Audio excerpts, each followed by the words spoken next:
We made quite a cavalcade as we headed out into the grasslands the following week.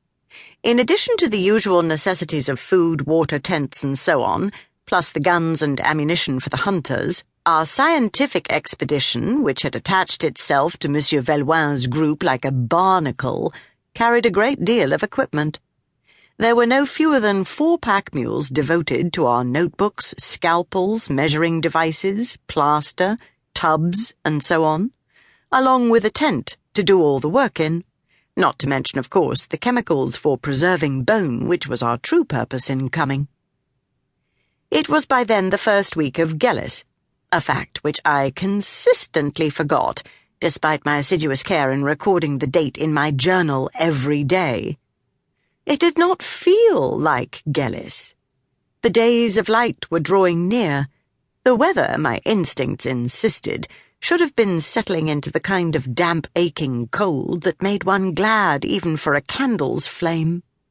Instead, it was as hot as a scaling summer day, with not a cloud in the sky.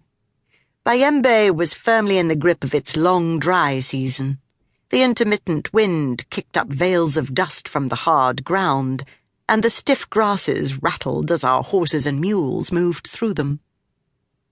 I have not been to Bayembe in nearly 20 years, but my memory of it remains as fresh as yesterday. Not the factual details, but the experience of the place.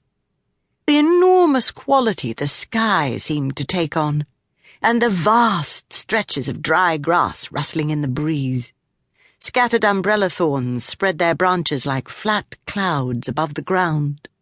I caught occasional movement in the grass that told me small creatures had taken advantage of the shade beneath. I had put on a bonnet for the ride, of course. My shipboard argument with Natalie aside, I knew better than to ride all day in the tropical sun with a bare head. But compared with the damp chill that had greeted me in Vystrana, this warmth seemed a friendly welcome, a promise of good things to come. I did not yet realize how brutal the heat would become, though even then I would choose that heat above an equal or even lesser degree of chill. The evidence of natural history points to a tropical origin for our species, and I believe it to be true. Monsieur Velloin rode with a rifle tucked into one arm, its barrel lying across the pommel of his saddle.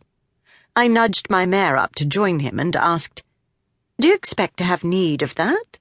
This close to Atuyem? I would think there are too many people about for your sort of game to show their heads." He laughed easily, teeth flashing predatorily in his tanned face. "One never knows, Mrs. Camhurst. Besides, in these troubled times it isn't only beasts we need to watch for." "Iquinde?" I asked, skeptical. "I have heard they are threatening. But even if they overran our troops at the rivers, we would know of it long before they got this far." "Single men can be as dangerous as armies, Mrs. Camhurst, in the right place. But no, the truth is only that I like to keep my hand in. There are small beasts about that make good target practice, and good eating, too, some of them." He was not wrong about the small beasts. I had field glasses with me and put them to frequent use as we rode. It allowed me to see the creatures keeping a wary distance from our noisy herd. Low disturbances in the grass were occasionally visible as rock hyraxes, while larger ones were the rangy rust-furred wild dogs endemic to the area. A cloud of dust marked the passage of a herd of zebra.